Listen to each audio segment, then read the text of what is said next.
Hey guys, it's been a little while since I've last uploaded, probably like 2 weeks maybe, I don't know, I don't really look anymore, because I'm making far too much. So, first and foremost, I'd like to announce is if you hear barking in the background, I'm sorry, that is my dog. I'm watching him today, so yeah, he will be doing dog things like barking and making noise, and I will try not to make him bark as much as possible, but I can't control what he does. I am very sorry in advance. Second thing, I have been busy, not with just the game, but also with other stuff like actual my job and stuff like that. So I'll showcase all the stuff I was able to make when I did have time to focus on this game. But there is stuff, of course, that I haven't been able to finish or still in work in progress, and I will say that while I'm doing it. How I'm going to break this down is there's going to be like a text somewhere showcasing this area of focus, what I've actually done for this, and how I'm gonna work on it and what to do, as well as I will also be probably showcasing something to you guys that you may have never known, and I want to show what I've learned.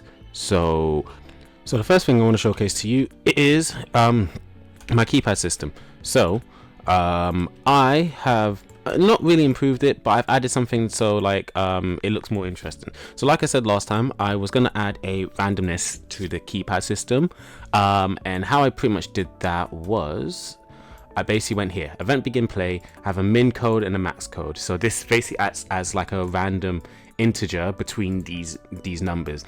Then I correlate that integer into the actual keypad system, and then from there, whenever you start the game, let me just showcase that to you. Whenever you start the game, pretty much you will always start off with a random code. I've added that for something else, but that code 1376 links to this keypad here, and then if I go into it, 1376, it's correct, and then it will do it. Then the animation will go off with the door. Oh, yep, yeah, it was just very delayed, but yeah, it works from there, and now you can go through the door. So I am trying to make it so now, once you've done the whole keypad system, you then have it so this links to the actual door. So if I links to the actual door, which I'm still working on, so once you actually interact with it, interact with the actual keypad system, it will then pop up the number that's linked to that specific door. So it has to be actor, then from the actor that it links to, it will do the information from there and do whatever the necessary information is needed for that door. That's something I'm trying to do, and I'm still trying to figure out as it is to this date.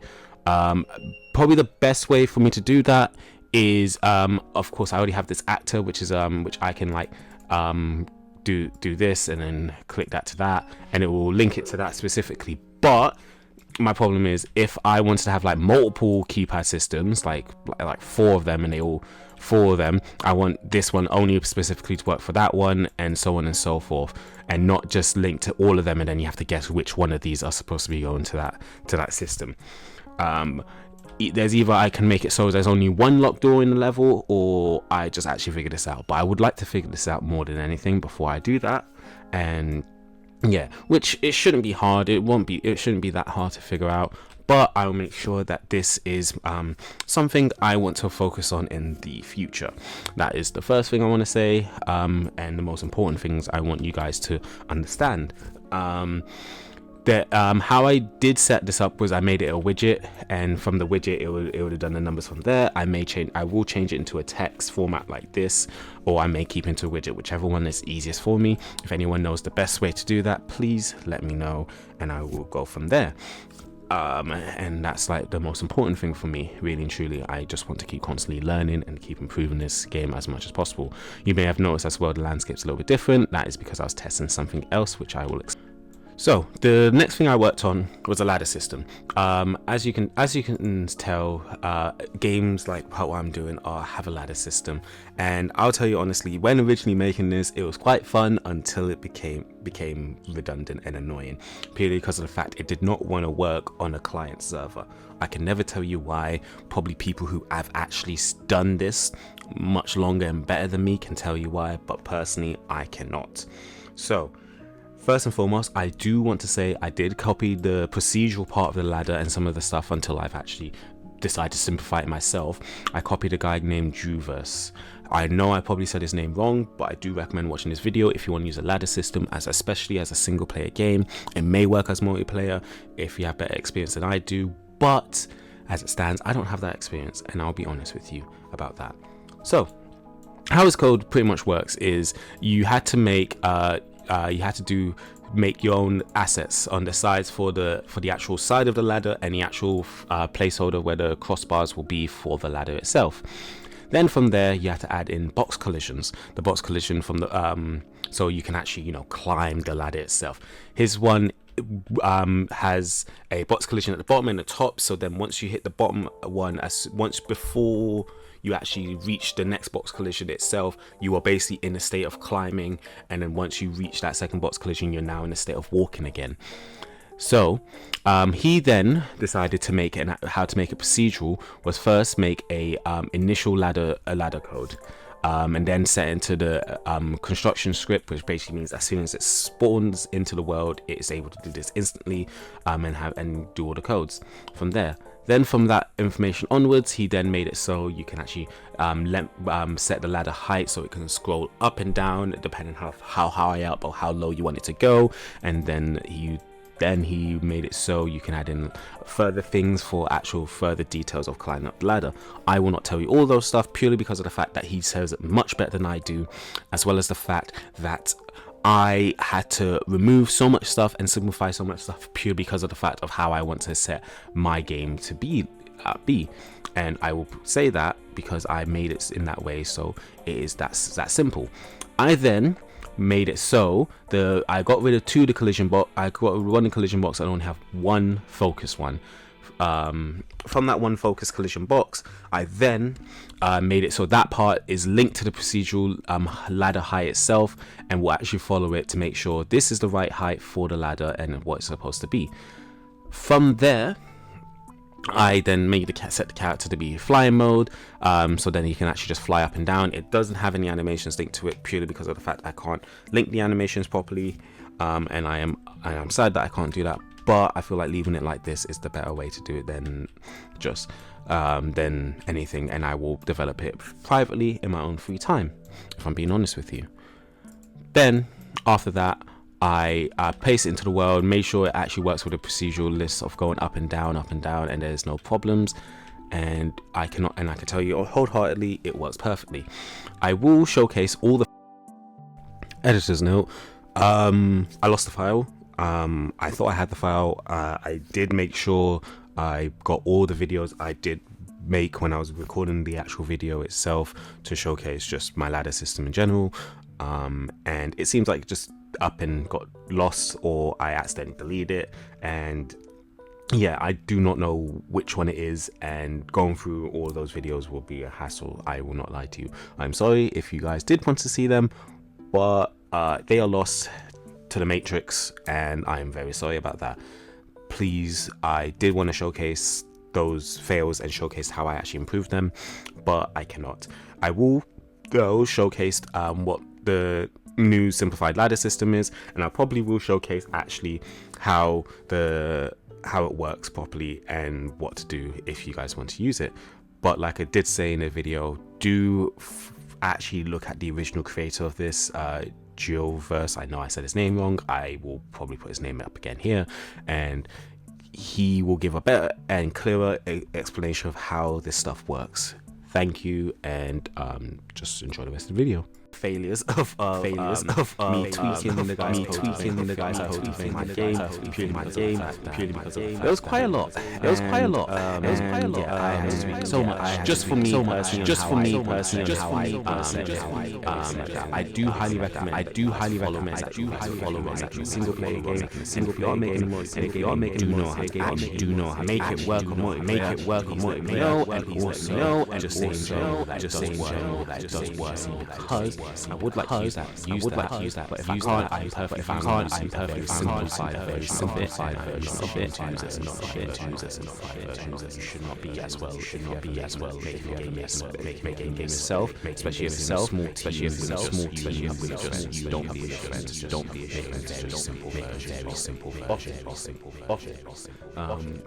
So there was a couple of things I wanted to fix with the player. That was my next objective. I had 3 things I had to fix. I had to fix one of the jumping issues. I had to sort out a VFX steps, as well as a sound where the player would step. So I don't know if you've ever noticed, but in my previous video, whenever the player jumps, for some reason, as soon as he hits the ground, or anytime he just hits the ground, he disappeared and reappeared. So I decided to look at the default Unreal Engine animation that they give you already. So how I did that was, first I looked at my animation, then I looked at the character animation that was given to you already at the beginning of your game whenever you play Unreal, whenever you decide you want to make a game in Unreal.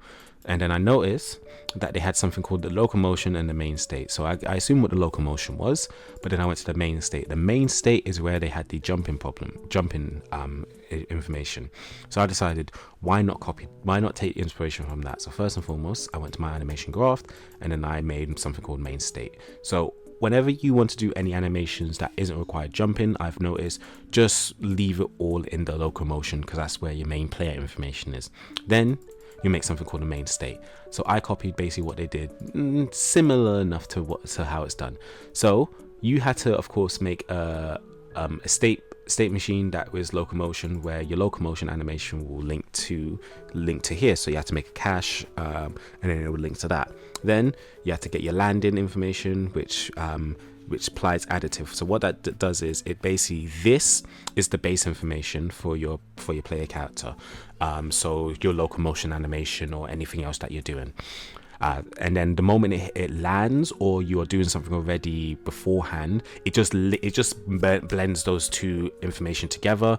And then it has like a nice little smooth transition. So for example, if I decide to just, like, let's just say I'll walk and then jump, it blends those together. Run and jump, it blends those two animations together and knows what it's supposed to be doing.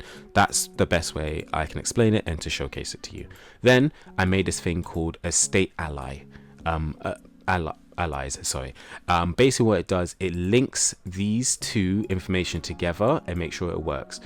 So I had to make 2, one for landing and one for falling. Once you did the falling information, I linked it to the full loop and then the actual jump itself. So your state ally for the landing, it has this thing on the side. It does locomotion, landing, jump, and full loop. But if you were using it on, let's say for example, what's the best example for me to show? From here, and you made something like that as well, just don't care about the name, it'll have more. It'll just link to the current cache that you're using for your animation, and it'll go from there. But then for the landing, you have to link jumping and full loop, which would be these two, so it can actually work. And then for falling, you have to link locomotion and landing, which is these two. That makes it so it knows that it's doing this information, and once it's done that, it works perfectly fine. I was so amazed when I first learned this that I really did want to showcase it to you.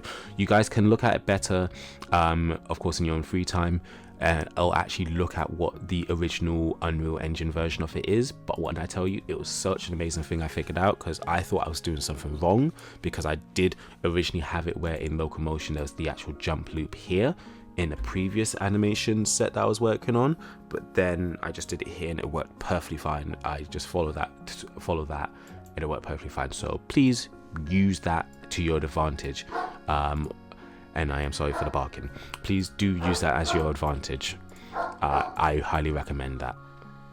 After sorting out all the characters and making sure he actually jumped and did all the information, I then decided to work on fall damage. The reason why I wanted to work on fall damage is because I felt like I don't really want players to have a easy time when it comes to jumping, that they just instantly jump down and instantly know, oh yeah, I can survive this. So I decided to add fall damage. It was a very simple code to do. How it worked was this. So first you have to determine if the player was jumping normally or just jumping like to hit the ground.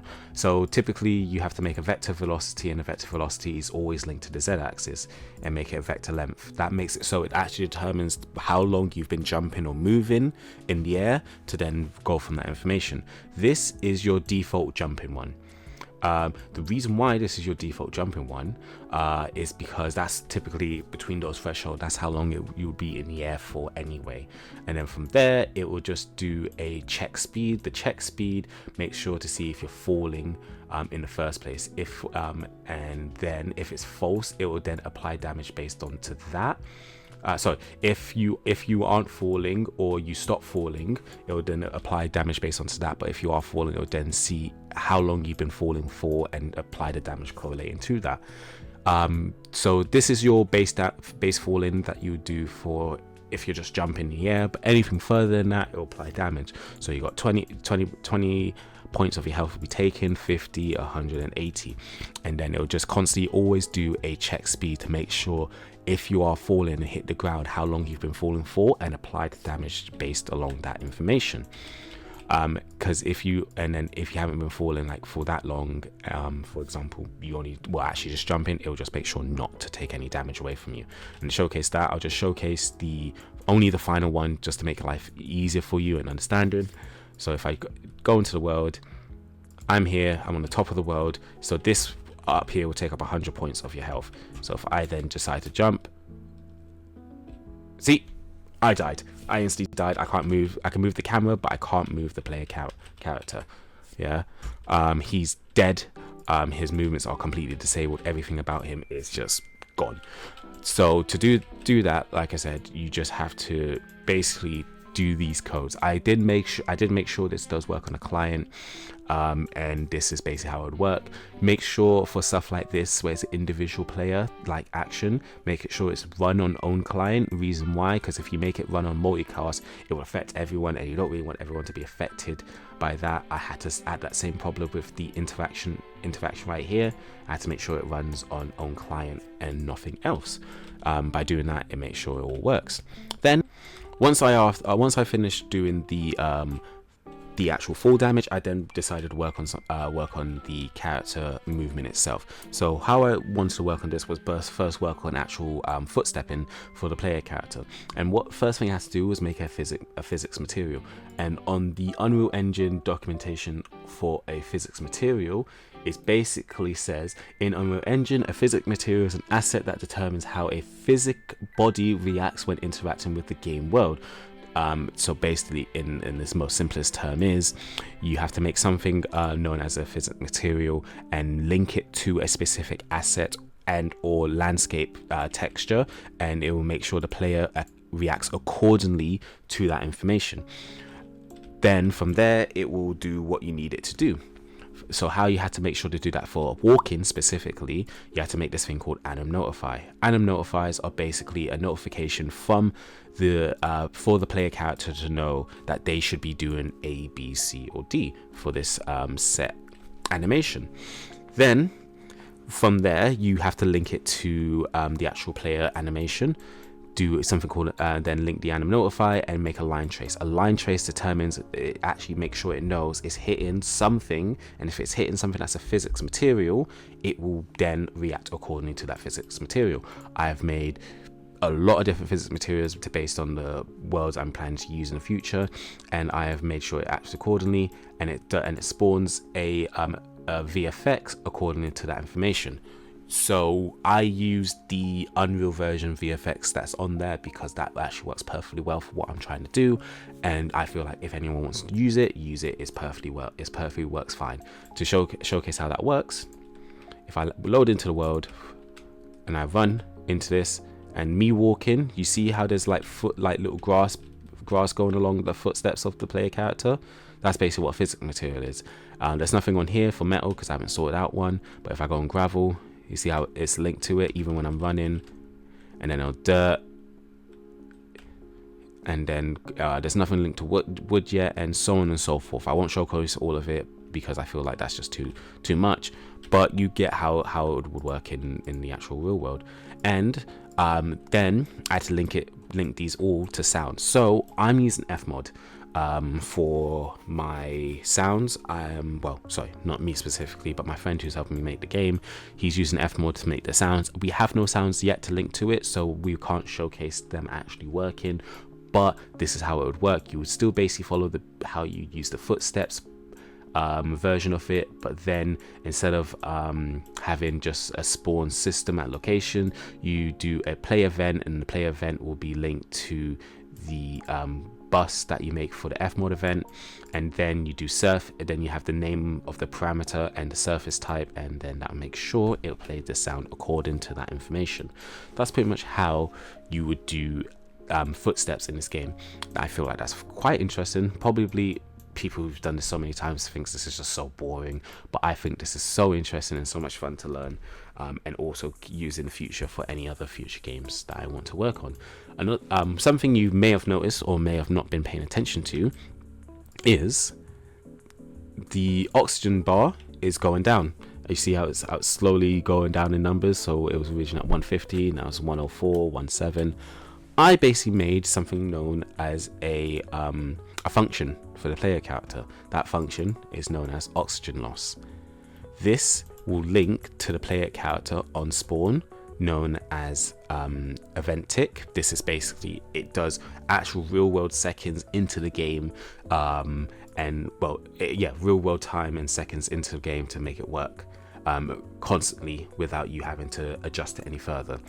From there, I made this event, oxygen linked to it. So if the health of the oxygen is less than 0, less than or equal to 0, it then damages the player's health. But if it's not, it's just constantly removing health, oxygen at all times. But you may be wondering, why is it at 0.01 and not at 1? If I place that 1, this is basically what will happen on spawn. It's going too fast. That's just yeah, you're basically asking to die, yeah, in my opinion. So I made it 0.01, so it actually moves as slow enough that the player character can actually interact with the world a little bit better, move around and not have to worry about dying in 2 seconds. Then I kind of did the same thing for the player health. It just loses health a little bit much quicker than oxygen, but it's not quick enough that you have to be like, oh, I'm going to die this second. Now, to answer most people may be wondering, why is the world differently? I made the landscape texture different because I was testing it actually in real world. The physics material, which if I just link it to here, I'm just gonna do dust. Sorry, I'm gonna do mud. Now that it's linked to this, the physics material, everywhere in this world is now basically classified as mud whenever the player steps. It's just loading the shaders and information. Give it a second. Yeah, now everything's classified as mud. But you may be wondering, what happened if you had different terrains, different textures? That is something that you do in the landscape itself. I will showcase that probably in another video, actually have it working, but that's basically how it's done. This is all I've basically been working on so far in this game, and I have much more to be doing and improving, but I do want to say, after this video, I will be working and helping my friend with making some 3D assets for the game. They have other stuff and other priorities that they can't focus on making 3D assets for me all the time, which I understand. So I said I will help them. So as of December, I'll be mainly making 3D stuff and actually testing and implementing the 3D stuff into the world. So you will be seeing that at some point. So please keep an eye out for that, and understand the next video will not be a coding related video. It will be an asset making video. And also regarding the other project, because I did say I was working on 2 projects at the same time, I have been thinking about it a little bit more, and I have been just stuck on what the actual concept of the game is a little bit more. So I'm just been focused on figuring out that a little bit more. And also I've also been thinking, do I also want to upload 2 videos? I do want to have 2 projects. There's nothing that's not going to change, but I was wondering if I want to showcase 2 videos on YouTube, which I most likely will, but it'd be like, this is going to be all the main focus, and then whenever I do actually get a chance to showcase the second one, it will be once in like a blue moon. But this project, the horror game that you have been seeing, that is the main focus and the main direction I want to be using. So I will eventually showcase the other game at some point, but it's not my big priority. This game that I'm working on is, and I will make sure it is something. I am really working hard to try sort out myself as an actual indie studio, but I feel like for me to make myself an indie studio, I need to actually have a game to showcase and acknowledge people, to say that I'm serious about what I want to do, and I want people to accept that I'm working hard to make my own game and make my own studio. So yeah, that is pretty much everything. Next video will be a little while. I hope you guys do like, subscribe, and also enjoyed what you've seen in this video and learned something new, and maybe take this into account of something. If you guys want to make your own game, please just take whatever knowledge I have given you today to your own advice. And if you do want to ask me any questions or anything like that in the comment sections, or if not, you can privately message me. I'll probably link my Discord onto here at some point, and we'll just go from there. So please guys, I hope you guys enjoyed. Like and subscribe, and I will see you guys next time, showcasing me making assets. I'm not the world's best, but I am learning as well through that, because it has been a while since I've made 3D assets. So I'm basically kind of relying on my friend to help me make a really good one. So till next time, see ya.